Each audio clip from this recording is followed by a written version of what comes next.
Lahat ng board members ay inaasahang dumalo bukas ng alas 9. Emergency board meeting?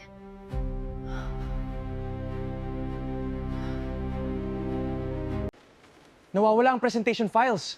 Kailangan natin itong mahanap bago dumating ang kliyente.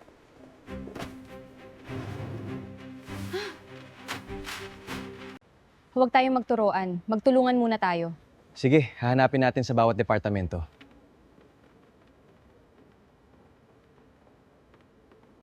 Siguraduhin ninyong hindi ito makakarating sa board. Sir, kailangan po nating sabihin ang nangyari. Ako ang bahala. Ngayon, lalabas ang tunay nilang pagkatao. Lahat po ng board members ay narito na. Salamat. Hintayin na lang natin ang founder. Hindi pa rin dumarating ang founder. Bihira siyang magpakita ng personal. Darating din siguro siya. Dahan-dahang bumukas ang malaking pinto. Si Mang Roberto?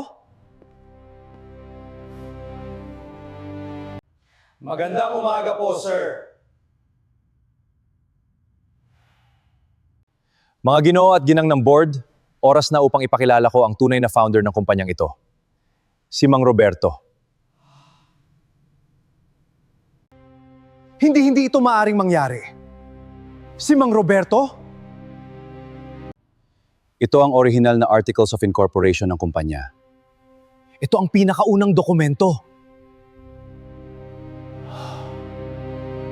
Nakasaad dito, si Mang Roberto ang founder at majority owner ng kumpanyang ito.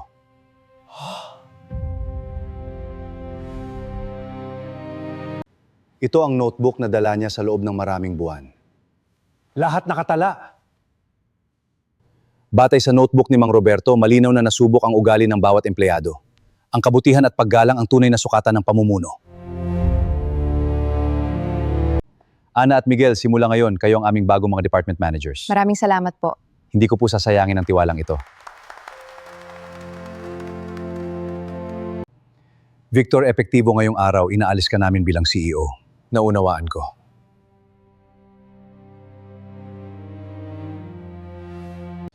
Mang Roberto, patawad po. Nagkamali ako sa paghusga sa inyo. Lahat ay may pagkakataong magbago, pero magsisimula kang muli bilang ordinaryong empleyado. Opo, tatanggapin ko po. Magandang umaga po. Magandang umaga rin. Salamat sa tulong. Walang anuman. Napapansin niyo ba? Mas magaan na ang trabaho natin ngayon. Dahil natuto na tayong magrespeto sa isa't isa. Ang tunay na leader ay hindi sinusukat sa posisyon, kundi sa paggalang na ibinibigay niya sa bawat tao. Maraming salamat po, sir!